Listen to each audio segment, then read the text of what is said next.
E o secretário de Estado americano, né, Marco Rubio, este aí da foto, que está com Donald Trump, né, deu uma entrevista ao programa The Megyn Kelly Show. E ele trouxe vários temas, ele falou sobre até a Groenlândia também, dizendo até, inclusive, que Trump quer comprar sim, e é verdade essa história de comprar a Groenlândia. Mas um outro fato, um outro tema que é sobre Rússia e Ucrânia. Primeiro, ele deixou bem claro que os dois lados vão ter que ceder em algumas questões. Ele não se aprofundou exatamente o que, né, o que ele, na fala dele, o que tanto Rússia como Ucrânia iria ter que reivindicar de certa forma, mas ele comentou algo interessante que foi o seguinte, que inclusive, vez ou outra, eu trago aqui nos vídeos, que tem a ver com a infraestrutura. Se você observar bem, primeiro, os russos, à medida que vão avançando a leste, até um tempo atrás, estavam avançando e até conseguindo recuperar boa parte da infraestrutura, que inclusive já está sendo utilizada, que eu diga Mariupol, por exemplo, próximo a Donetsk também, mas ao norte de Donetsk, os russos conseguiram já recuperar ferrovia, já estão fazendo movimentação logística naquelas regiões, tá? Mas do lado ucraniano, mais a oeste, digamos assim, os ucranianos sofrem com um problema sério de infraestrutura, principalmente o sistema energético, que já foi completamente destruído, tá? Enquanto de um lado os ucranianos ficam enviando mísseis, né, para o território russo, para atingir refinarias, aquela coisa todinha, nos ataques russos tem ocorrido um ataque triplo, basicamente. Um ataque no fronte leste, que eu chamo, né, eu costumo chamar de fronte leste, tudo que está ocorrendo ali. Então, aquele ataque em si causa destruição por mínimo cuidado, de uma certa forma, que se tem em Rússia, mas tem hora que tem que destruir aquela casa, aquele prédio, porque ou faz isso ou o inimigo não sai daquela localidade, né? Então tem a destruição em si de tudo, mas não de terra 100% arrasada, feito Israel tem feito ou fez em faixa de Gaza, que era bombardeando para destruir mesmo por conta de presença de bunker, enfim, etc. Túneis também. Então, a questão, outro tipo de ataque russo são com bombas planadoras em algumas localidades, com drones também, né? E várias localidades na retaguarda de logística e também em infraestruturas. Aí vem o terceiro tipo de ataque, que é infraestrutura, inclusive o sistema energético. E até Marco Rubio questionou o seguinte: olha, quem terá que pagar para restaurar tudo isso?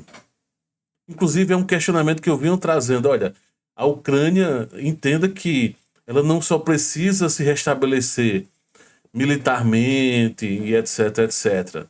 Tem um problema, quem é que vai pagar a conta? Beleza, teve um cessar-fogo. Vai ocorrer um cessar-fogo.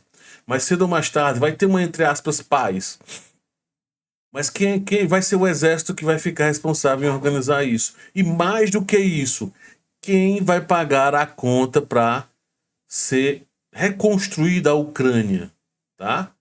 E fica aí complicado. E aí, continuando aqui dentro do contexto da entrevista de Marco Rubio, ele comenta: quem terá que pagar para restaurar tudo isso? E quantos ucranianos deixaram a Ucrânia e agora vivem em outros países? Eles podem nunca mais voltar e esse futuro está ameaçado. Ele até fala o seguinte: olha, a Ucrânia foi atrasada pelo menos 100 anos como resultado desta guerra com a Rússia. Na entrevista, né, lá do The Megyn Kelly Show. E lá até continua aqui, deixa eu pegar uma outra parte importante, que é comentando o seguinte: que a administração anterior, né, falando sobre a administração anterior, certa vez convenceu, tá referindo ao governo Biden, tá? Eles convenceram as pessoas a acreditar que a Ucrânia não só poderia derrotar a Rússia, mas destruí-la, devolvendo tudo ao estado de 2012 ou 2014. No entanto, como resultado, os Estados Unidos estão financiando um impasse prolongado. E aí é exatamente isso que ele está comentando. Não basta ter ocorrido grandes mentiras, né, e fazendo todo um barulho, porque entenda de novo, eu já trouxe isso em lives aqui, todos de segunda a sexta, às 18 horas, tem live, tá, por aqui, e que eu comento sempre o seguinte: no acordo de paz que teve lá atrás, em que naquele momento estavam numa situação frágil os russos. Lembrando que tivemos vários momentos de conflito, e naquela fase de conflito que estavam começando a negociar, os russos estavam dispostos a ficar apenas com o Oblast de Luhansk e o Oblast de Donetsk. Basicamente seria isso. E o restante eles terminariam de fazer o recuo e, evidentemente, continuariam com a Crimeia. Esse era o acordo que basicamente estava se desenhando. Ou seja, seria o Donbass acrescido de uma outra parte. Eu vou até mostrar aqui no mapa, fica mais fácil. Aqui, ó. No acordo que estava se desenhando lá atrás, em que eu falo, os russos estavam ruins, né? Estavam com dificuldades, estavam recuando. Eles queriam o Donbass, que é essa região aqui em vermelho, que pega um pedacinho do Oblast de Donetsk e de Luhansk, né? E eles fizeram um acordo seguinte: olha, nós ficamos com todo esse território aqui, ó, que seria isso aqui, ó. Território de. Eu estou desenhando bem por cima, tá? Só para não perder o vídeo, não ficar tão longo, não perdermos tanto tempo assim. Então tá aqui. Isso aqui seria mais ou menos Luhansk. E essa outra região aqui